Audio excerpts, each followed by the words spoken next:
Tayo mga Pilipino tayo ang pinakamahabang celebration dito sa Pilipinas. 6 months na celebrate na natin yung Christmas dito sa Pilipinas.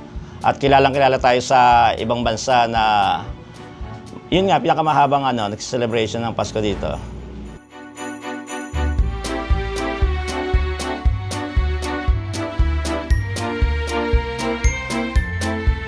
Ako pala si Andrew Flores, isang parol maker dito sa Las Piñas City. 32 years na akong gumagawa dito ng parol sa Las Piñas, Plaza Quezon. Nung una, ang trabaho ko talaga, mangingisda ako. Nagtrabaho ko sa mall, hanggang sa nakaisip ko ako magnegosyo na nagsimula ako sa paggawa ng mga belen, hanggang sa gumawa ng mga parol. Naging yung mga bamboo ang ginagawa namin. Sumunod nyo na hanggang sa naging plastic na, naging kapis, naging bakal na yung ginagawa namin. Dati tagabalot lang ako ng parol hanggang sa natuto na ako at ako na mismo yung gumagawa at nagkaroon na rin ako ng pwesto dito sa Plaza Quezon, Corba, at meron na rin ako ngayon sa mall. Ang Las Piñas kilala yung bamboo organ natin na organong kawayan at sa paggawa ng mga, number 1 yung Saraw Jeep o Francisco Motors. At ito pa yung paggagawa ng parol dito sa Las Piñas, mga traditional na mga parol. Bali yung samahan namin dito nagsimula to 2005 pa. Bali third generation na kami dito sa paggawa ng parol. Mga apo na kami, 63 families kami dito na membro na gumagawa ng mga parol dito sa Plaza Quezon, Las Piñas. Sa paggawa ng parol masarap.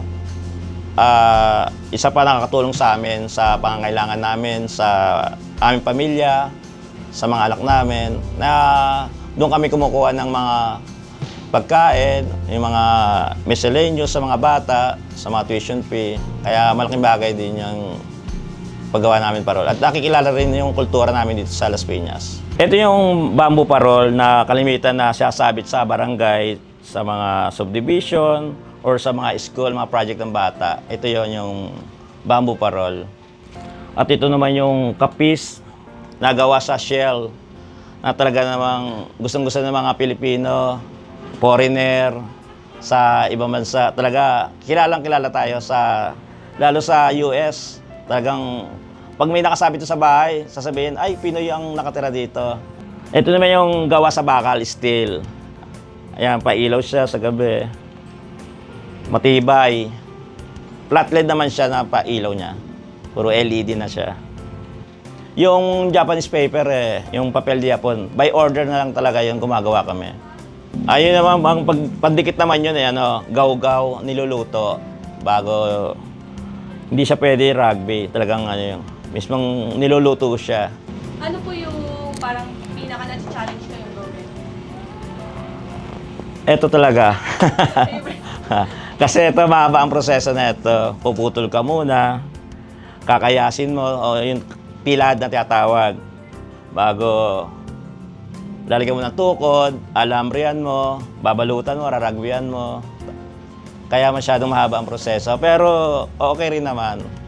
Challenge talaga. Noon dati, mura ang mga materyales. Hindi kagaya ngayon, napakataas na ng mga kawayan, mga plastic, mga rugby. Kaya kaya mataas na rin konti yung aming mga panindang mga parol. Bali nung araw talaga, ang kapis talaga talagang pag nakita ng mga balikbayan o mga foreigner, tuwan-tuwa sila at kahit mahal naman binibili naman nila. Ang talagang number 1 talaga namin dito yung talagang mga plastic parol. Pero talaga number 1 talaga yung Japanese paper, yung papel di Japon. Pero dahil nga sa nag-uulan, bali ino-order na lang siya by order na lang yung Japanese paper na yon na parol. Ang pinakamababa dito 25 pesos. Nagre-range hanggang sa pataas na. Depende yun sa design or kung may ilaw or yung mga abubot-abubot pa na Mabiling-mabili ngayon lalo na sa mga barangay, mga subdivision. Katunayan yung mga karatig bayan dito sa amin napunta. Yung mga Cavite, yung Parañaque, o Manila, dito talaga nagbibili yan. Yung mga plastic, ito yung mga ganyan, mga malalaki pa, mga size 30 or 4 feet or 5 feet, nilalagay nila sa mga poste,